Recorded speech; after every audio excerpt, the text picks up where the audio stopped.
Hello everyone, I'm Dr. Tarika Sharma and I welcome all of you on my channel Psychology by Tarika. I hope you are all fine and safe at your home. In our previous videos, we have talked about introduction to psychology, goals of psychology, and we have started a topic schools of psychology, in which we have already discussed about structuralism. So, if by any chance अगर किसी student ने अभी तक हमारे वो previous videos नहीं देखे हैं तो मेरा आपको सजेशन है कि आप जाके उन वीडियोस को ज़रूर देखिए, क्योंकि जब तक आप उन प्रीवियस वीडियोस को नहीं देखेंगे आपको आगे के टॉपिक्स की बेटर अंडरस्टैंडिंग नहीं मिल पाएगी। वैसे भी उन वीडियोस का डिस्क्रिप्शन में मैंने लिंक डाल दिया है, तो आप यहाँ से भी डायरेक्टली उन वीडियोज़ को एक्सेस कर सकते हैं। तो चलिए, without any further delay, let's learn together.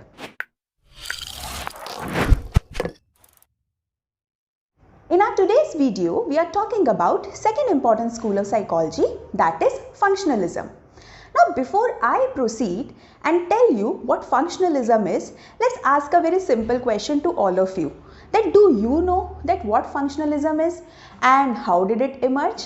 So, if you know the response, then please give them in the comment section. I would love to have it. Let's start with functionalism. Now the question arises, who gave this school of psychology? So let's have a look at the blackboard. Founder of functionalism was William James. William James used to teach anatomy and physiology. Yes, but gradually he grew his interest in psychology and he started taking classes of psychology at Harvard University, that's in USA. And William James is considered as first American psychologist. And you know, he wrote a very famous book that is known as Principles of Psychology in the year 1890. And 1890 is considered as the starting point of functionalism. So, very important thing. Keep a note of it that who gave this book, Principles of Psychology? William James. And who was William James? Founder of functionalism. And yes, the first American psychologist. Now, what is the theme of functionalism? Functionalism किस तरीके से शुरू हुआ? Again, functionalism was contrary to structuralism. Now I'll make you understand that on what grounds functionalism and structuralism were same and on what ground they were deviated. As structuralism said that psychology should study mind, functionalism was also in the favor of studying mind. But they deviated on the ground that psychology should not focus on what mind is made up of. Rather than it should focus on how a mind functions. Yes, हमारा mind काम कैसे करता है, यानी कि how mental processes help in adaptation and adjustment. उन्होंने ये कहा कि mind के composition को हम नहीं जान सकते. It's very hard to understand the composition of mind. Why? He gave two viewpoints. One, mind is fluid, it's not stable. Second, consciousness is an ongoing stream, not static. Yes, हमारे mind में बहुत सारे thoughts चलते रहते हैं. इसको एक example से समझने की कोशिश करते हैं. जैसे आपने रिवर देखी है, रिवर एक कंटिन्यूस फ्लो में चलती रहती है, बहती रहती है. और ऐसे अगर हम देखें तो वाटर जो है it is like very tiny tiny droplets. But then is it really possible to separate the droplets? In the same way he said, ऐसे कहने को हमारे थॉट्स डिस्टिंक्ट होते हैं, लेकिन वो एक ऑनगोइंग स्ट्रीम में चलते रहते हैं. अभी मैं जिस चीज़ के बारे में सोच रही हूँ, हो सकता है after a few seconds I might be thinking about something else and so on, it keep on changing.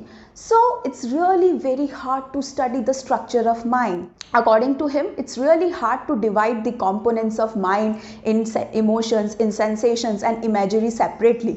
They all are clubbed together. Now question arises, why do they talk about adjustment and adaptation? So here is a very important thing I need to tell you, that William James was greatly influenced by Charles Darwin. Yes. And I think you all are aware of who Charles Darwin was. He talked about theory of natural selection. उन्होंने ये कहा था कि किस तरीके से organism इस environment में सर्वाइव करने के लिए कंटिन्यूस खुद को प्रोटेक्ट करता रहता है और चेंजिंग सिचुएशन से डील करता है.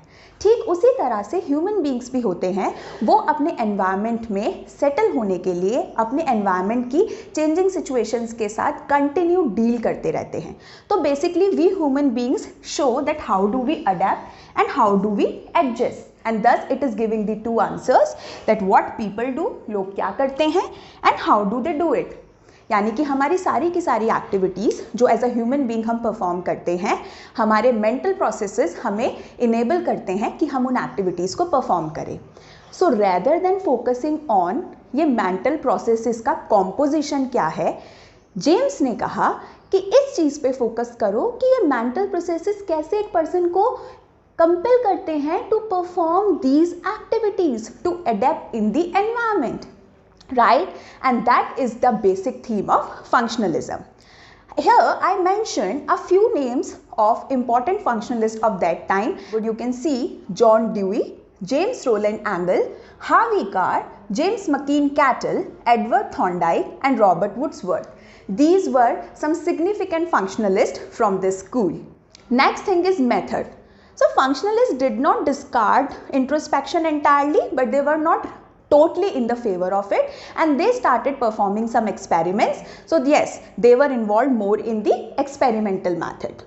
अब important बात ये है कि present time में functionalism की क्या relevance है.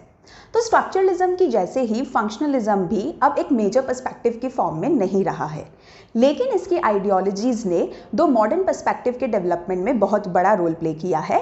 One of them is industrial और organisational psychology and another one is educational psychology.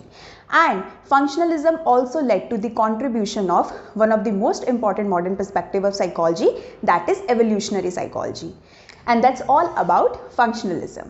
Let's move ahead and talk about another important school of psychology, that is known as Gestalt psychology. Have a look at the blackboard.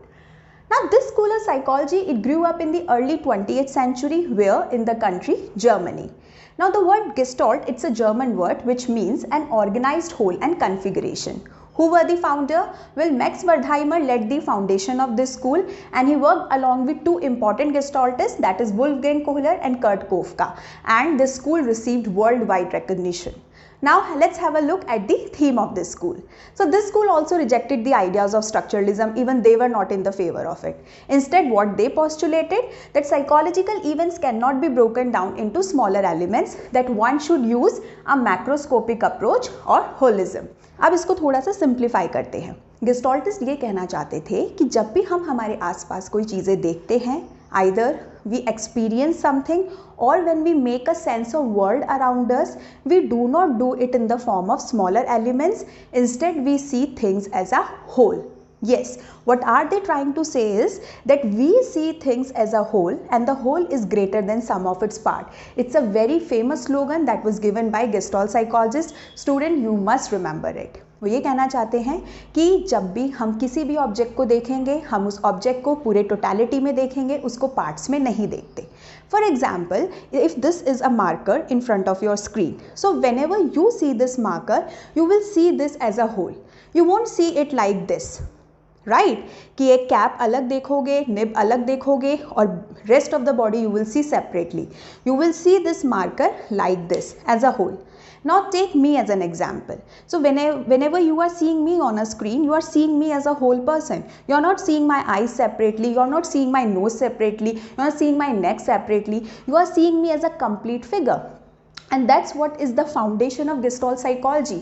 कि हम जब भी हमारे psychological events में engaged होते हैं, वो psychological events जो होते हैं वो टोटलिटी पे काम करते हैं, वो होलनेस पे काम करते हैं. इसे और सिंप्लीफाई करने के लिए चलिए एक एग्जांपल लेते हैं. As you can see that there are a few dots on this blackboard, right? अब जब आप इन dots को देखते हैं तो आप क्या perceive कर रहे हैं? You are not perceiving them as like individual dots. Instead आप क्या कर रहे हैं? आप इसे एक complete figure की फॉर्म में perceive करते हैं. यानी कि चाहे हमें information bits में मिली है, फिर भी हम उसे कंप्लीट फॉर्म में देखने की कोशिश करते हैं. तो आपने यहाँ पर इंडिविजुअली डॉट्स पर फोकस ना करके क्या किया, इसे पूरा एक स्क्वायर समझा. एक और एग्जाम्पल से समझते हैं. See, I drew these 3 line, right? Now you will not focus on these 3 lines. आप इन तीनों लाइन पर फोकस नहीं करोगे. Instead you will try to form a one figure out of these line and you will perceive it as a triangle. And that's what we all human beings do. हम जब भी चीज़ों को देखते हैं, हम उसे बिट्स और फ्रेगमेंट्स में नहीं, उसे कंप्लीट फॉर्म में देखते हैं. और अगर चीज़ें इर्रेगुलर या डिसऑर्गेनाइज फॉर्म में होती है तो भी हम उससे एक मीनिंग डिराइव करने की कोशिश करते हैं। इसका एक बहुत अच्छा एग्जाम्पल मैं आपको बताना चाहती हूँ कि जब बहुत क्लाउडी डेज होते हैं तो आपने देखा होगा कि हम सब बचपन में बहुत फैंटेसीज करते थे, इवन हम बड़े हो जाते हैं तब भी we have this thing in mind कि whenever we look at the clouds what we do, we try to make a meaning कि यार देख वो है ना बादल ऐसे नहीं लग रहा कि जैसे एलिफेंट है, ऐसे नहीं लग रहा वो किसी बियर के बड़े बड़े कान हैं, मुझे तो ये ना एक बहुत बड़ा सा है ना ऐसा लग रहा है जैसे कैसल बन गया है। So even those clouds, those are very disoriented, those are very diffused, but still we try to make meaning out of it. And that's what Gestaltists were trying to explain in their school of psychology. I hope you are getting it very better now. I hope you are getting a clearer understanding of it कि Gestaltists क्या कहना चाहते थे कि we have a tendency to organize things as a whole, and that's what I told you with the help of these examples. Let's talk about contribution of Gestalt psychology in detail. As you can see on blackboard, I have written that Max Wertheimer in the year 1912 gave the 5 phenomenon. Now if you focus on the year, this 1912 is actually the origin year of Gestalt psychology. So this was the significant event that led to the foundation of this school.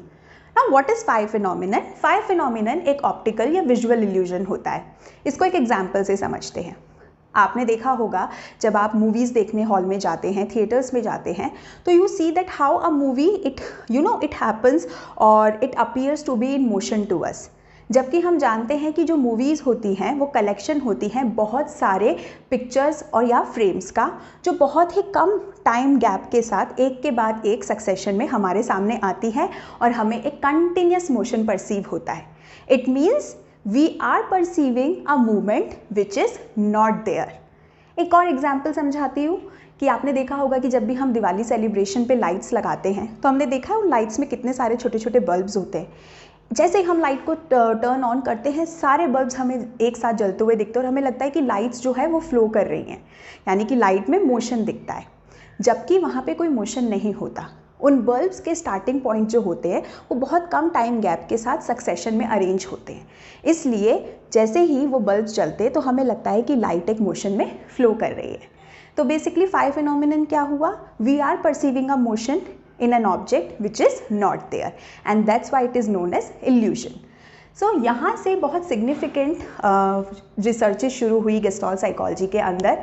Kurt कॉफका जो थे उन्होंने Gestalt psychology के principles को child psychology के field में apply किया। He was a major figure who brought Gestalt psychology to US. Yes, दो directly questions नहीं आते हैं, बट यस, जब भी आपसे डिस्क्रिप्टिव फॉर्म में इन स्कूल्स के बारे में पूछा जाता है then you must know that what is the individual contribution of these gestaltist, because mostly you just keep revolving around Wertheimer और just the name of these two, but you must know that what are their work also. Wolfgang Kohler, he worked in the field of hearing and problem solving abilities in chimpanzees. Yes, he was the one who talked about insight theory of learning. इन सब चीज़ों के बारे में हम हमारे अगले videos में ज़रूर बात करेंगे। तब तक आप हमारे साथ बने रहिए। And now let's focus about what were the major areas of work. So initially Gestalt psychology के जो experiments थे वो sensation और perception के field में हुए थे, but gradually they started expanding their work in the area of learning, thinking, problem solving, even motivation and other fields as well. Gestalt psychology also gave the important laws of perceptual organization. Yes, अभी हमने बात करी थी ना कि किस तरीके से हम ऑब्जेक्ट्स को होल की फॉर्म में देखते हैं, किस तरीके से हम ऑब्जेक्ट्स में पैटर्न को परसीव करते हैं। इन सब चीज़ों के लिए गेस्टॉल्ट साइकोलॉजिस्ट ने बहुत सारे लॉज दिए थे जिन्हें हम लॉज ऑफ परसेप्चुअल ऑर्गेनाइजेशन कहते हैं। इनके बारे में हम इंडिविजुअली हमारे अगले वीडियोज़ में बात करेंगे। अब अगर हम बात करें कि प्रेजेंट टाइम में गेस्टॉल्ट साइकोलॉजी का क्या कंट्रीब्यूशन है, तो प्रेजेंट टाइम में गेस्टॉल्ट साइकोलॉजी के आइडियाज़ जो हैं वो एक मॉडर्न स्कूल है साइकोलॉजी का, that is known as cognitive psychology, उसके अंदर पढ़ाए जाते हैं। Cognitive psychology is that branch of psychology that deals with the cognitive or mental processes. That is, it includes perception, learning, remembering, motivation, thinking, problem solving, language and many more areas which are related to the cognition of a person. And Gestalt psychology also helped in the development of Gestalt therapy which helps in the treatment of mental disorders. तो students, ये जितने भी की points हैं आप इन्हें जब भी अपने नोट्स बनाएं इन्हें बोल्ड फॉर्म में लिखें और इन्हें अंडरलाइन करें या फिर इन्हें कलर्स में भी लिख सकते हैं, जिससे क्या होगा, जब भी आप अपने नोट्स को देखेंगे आपको पता चल जाएगा कि ये वो की एरियाज या ये वो की टर्म्स हैं जिसे मुझे याद रखना है. And that's all for today. I hope you like this video. If so, then do not forget to like my video and subscribe to my channel. And yes, do not forget to watch our previous videos so that you have a better understanding. Till then, stay home, stay safe, take care.